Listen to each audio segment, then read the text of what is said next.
Vruće je. Naravno da je vruće, ljeto je, na Jadranu ste. Idete prema plaži. Djeca trče ispred vas. Vi nosite sve ostalo.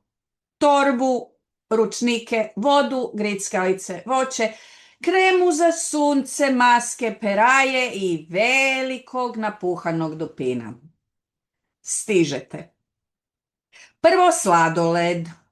Djeca to znaju bolje od vas. Još nisu ni vidjela more, a već stoje pred štandom. Okusa ima previše.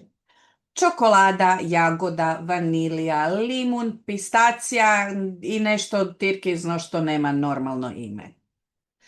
Djeca se ne mogu odlučiti. Prodavač čeka strpljivo.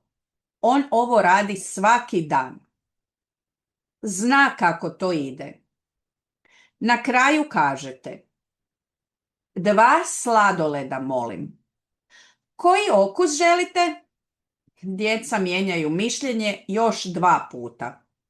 Prodavač i dalje čeka.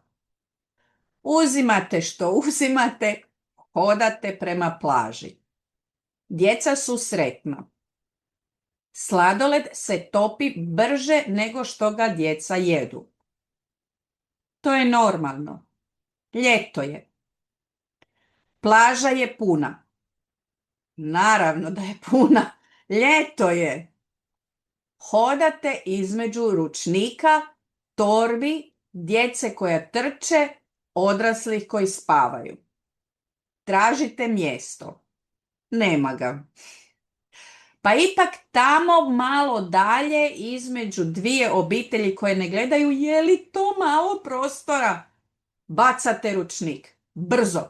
Odlučno. Ručnik znači zauzeto. To je pravilo koje nitko nije napisao, ali svi znaju. Sjedate. Djeca već žele u more. Prvo, krema za sunce. Mama, ne treba. Treba. Namazali ste ih. Mogu u more.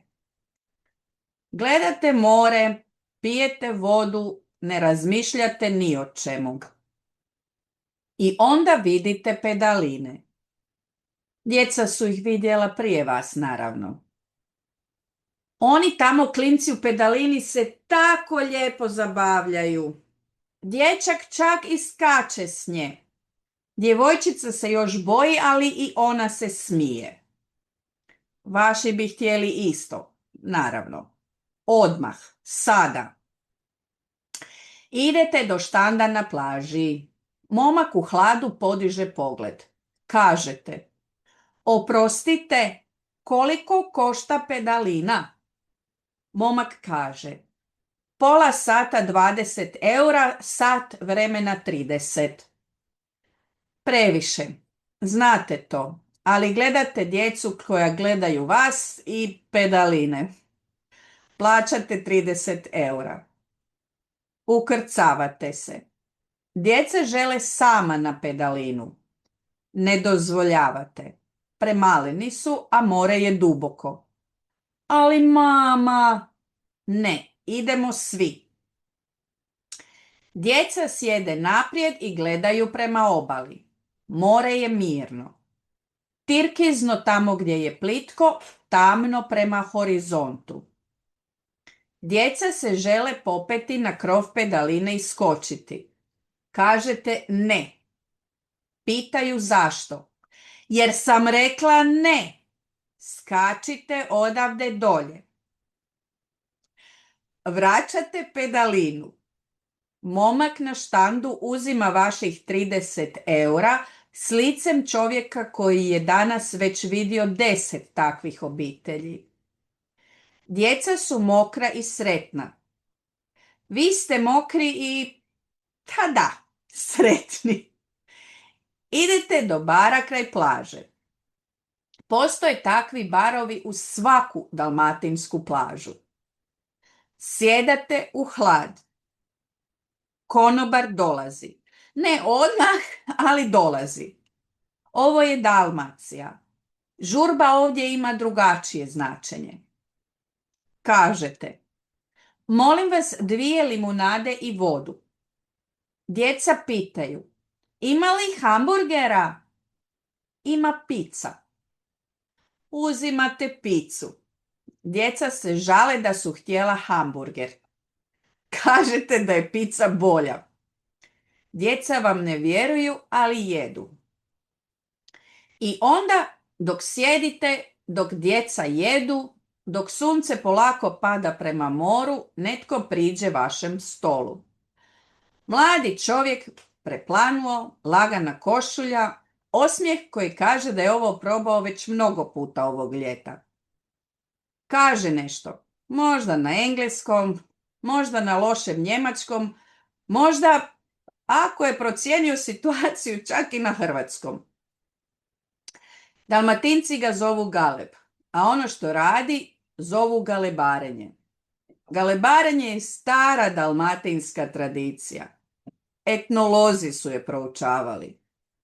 Postoje tipovi galeba. Uglađeni, opušteni, romantični, teatralni. Svi dijele istu tehniku. Promatraju, procjenjuju i pikiraju u pravom trenutku. Baš kao galeb kad vidi nečiji sendvič. Što reći? Ako ne želite razgovarati, hvala, ali čekam nekoga. Ako ste radoznali i volite razgovarati, razgovarajte. Dalmatinski galebovi obično govore nekoliko jezika i imaju bezbroj priča. Možete i vježbati hrvatski. I onako ste već platili 30 eura za pedalinu. Jedan besplatni razgovor nije loša razmjena. Sunce zalazi, skupljate ručnike. Djeca se žale da ne žele ići. Kažete da idete sutra opet. Hodate prema autu. Djeca su mokra, puna pice i sretna. A vi ste umorni na onaj poseban način koji se dogodi samo na moru.